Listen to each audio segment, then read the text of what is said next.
नमस्कार। आज आपण रोगप्रतिकार शक्ती वाढवणारा आयुर्वेदिक गुणकारी काढा बनवतोय।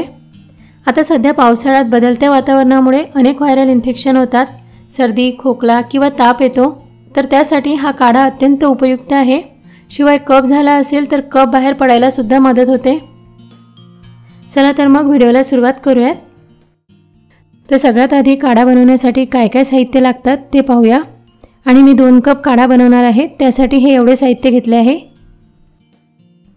4 लवंग घेतले आहे, 7-8 काळी मिरी घेतली आहेत, 1 काळी विलायची, 2 हिरव्या विलायच्या, 1 छोटासा दालचिनीचा तुकडा, त्यानंतर अर्धा चमचा ओवा घेतला आहे, थोडीशी चिमूटभर हळद, गूळ घेतला आहे। तुम्हाला काढा किती गूळ हवा त्यानुसार गूळ घ्या।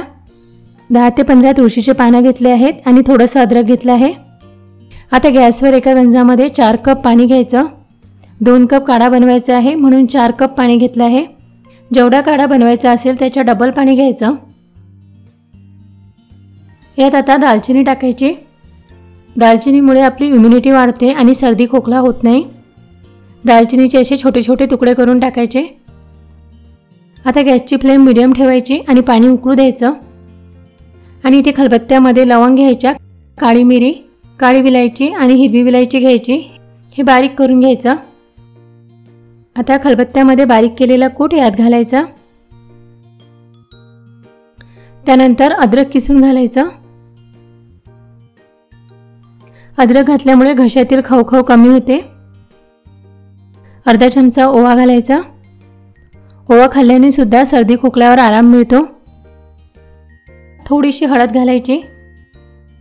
गूळ घालायचा। काढा तुम्हाला किती गोड करायचा आहे त्यानुसार गूळ घाला। त्यानंतर सगळ्यात शेवटी तुळशीचे पानं घालायची। तुळशीचे पानं अशी हातानेच तोडून किंवा बारीक करून टाकायची। तुळशीचे पानं खूप गुणकारी असतात आणि यामुळे काढ्याला टेस्टही खूप छान येते। आता हे सगळे मसाले चमच्याने व्यवस्थित मिक्स करून घ्यायचे आणि चांगले उकळू द्यायचे। गॅस अगदी कमी करायचा आणि 10 मिनिटं काढा चांगला उकळू द्यायचा।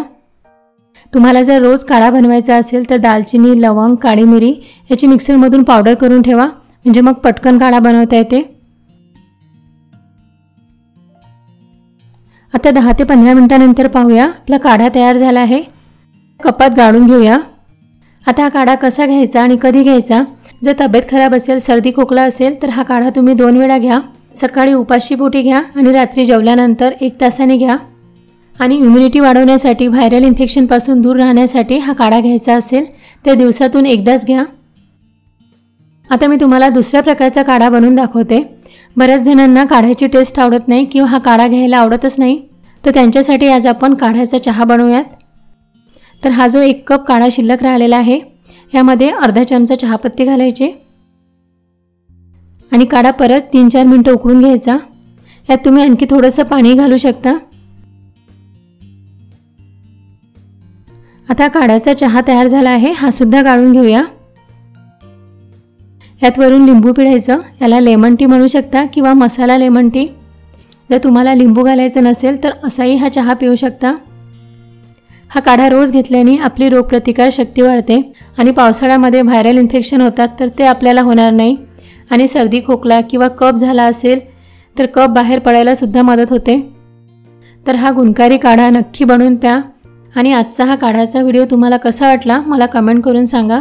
व्हिडिओ आवडला असेल तर प्लीज लाईक करा, शेअर करा, त्याचसोबत आपल्या चॅनलला सुद्धा सबस्क्राईब करा।